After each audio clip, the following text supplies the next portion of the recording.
Sunday, everyone. It's so good to see you all, even though I'm inside, dink, dink, dink, the computer screen or the TV or whatever it may be. Well, today we're talking about trust. Trust. The Bible says in Proverbs 3, 5, and 6, trust in the Lord with all your heart and do not lean on your own understanding. In all your ways acknowledge him, and he will make your paths straight. That's pretty cool. You know, there's a guy in the Bible who trusted in God in a really scary time, and we're going to talk a little bit about him later in the video below. However, I wanted to use an illustration of trust with you right now. So check this out.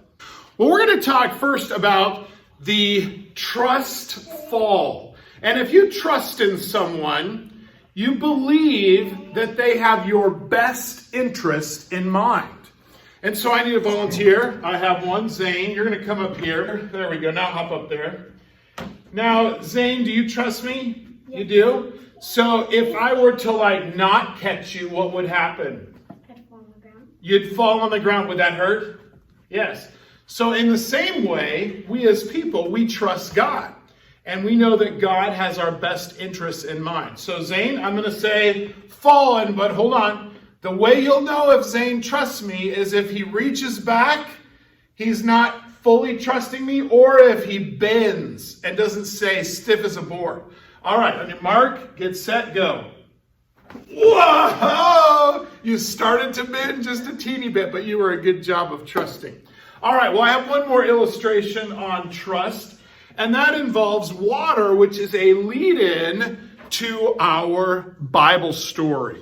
All right, so I have another volunteer. If you'll come up. Now, what I would like you to do is that water?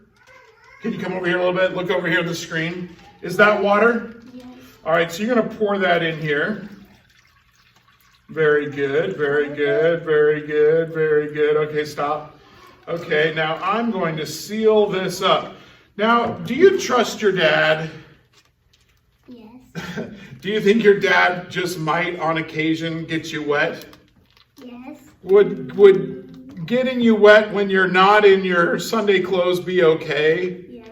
Yes. Well, the cool thing is that we can always trust God, and God is our Father. And so what I'm going to do is I have some pencils, and I want you guys to say, every time I stick a pencil in, say 1. And we'll see how many pencils we can stick in before he gets totally wet. Sound good? Are you ready? Okay, ready? Here's the first pencil. 1.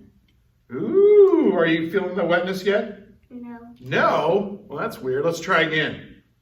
2. Okay. Do you see we're actually putting pencils in? Pretty cool. Okay, well, this one will probably do it. Are you ready? 3. Woo, that one's starting to leak a little bit. 4. 5. 5. Pretty cool. Well, the cool thing is that, who would have thought sticking pencils in a bag would not get you totally wet? You did feel a little drops. It was probably a little scary, but there's still water in the bag on top of your head with pencils in it as well. And so I want to challenge you, when you're scared, when you're worried, you can trust in God. God is never going to leave you nor forsake you, and he has your best interest in mind as he unfolds his plans. Daddy. He cares about you. All right, you can have a seat. Thank you, sir. Good job. Well, boys and girls, I really like the story of Noah for a number of reasons. Number one, from our illustrations, you see that your mom and dad are there and they want to take care of you. And they want to make sure that you're safe. And we've got to listen to them and we've got to obey them, just like Noah listened and obeyed God, as you will find out in the story soon. But I also like this because God is our Father. And we listen to him, and he guides and directs us. And even in difficult time, he takes care of us as well.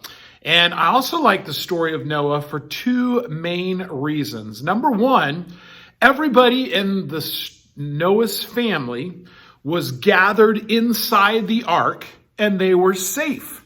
They did what God asked them to do. And in the same way, everyone who is gathered inside of Jesus has salvation. You remember the basic of the gospel. God made it. God made everything. We broke it when we sinned, when Adam and Eve sinned, and we've all sinned. We broke God's creation, but God sent Jesus who lived a perfect life. He died on the cross, but because he was God, he didn't stay dead. And so Jesus fixes it, but you have to respond. And in the story of Noah, they had to go inside the ark. You saw Zane. He had to take a step backwards and trust. You saw Quentin. He thought I was going to get him wet, but I wasn't. But he trusted me that I knew what was best, and it turned out I didn't get him wet. And then finally, I really like the last part of the story of Noah. If you remember, they stacked up a bunch of rocks and they made an offering. They made an altar to God. And they said, thank you for saving us. And every time they would see those rocks, they would know, oh yeah, God saved us even in a difficult time. And I challenge you to remember those monuments where God saved you as well. Did you know that when I was a little baby, I had a really hard time breathing, and my mom was very scared and she thought that I was going to die. And she actually prayed that God would spare my life, and that he would spare my life, and that if he did, that I would be able to tell other people about him. And guess what? I turned and I looked at her and I smiled and I started breathing okay. And so I challenge you, when you're scared, pray, talk to God, but know you can trust him.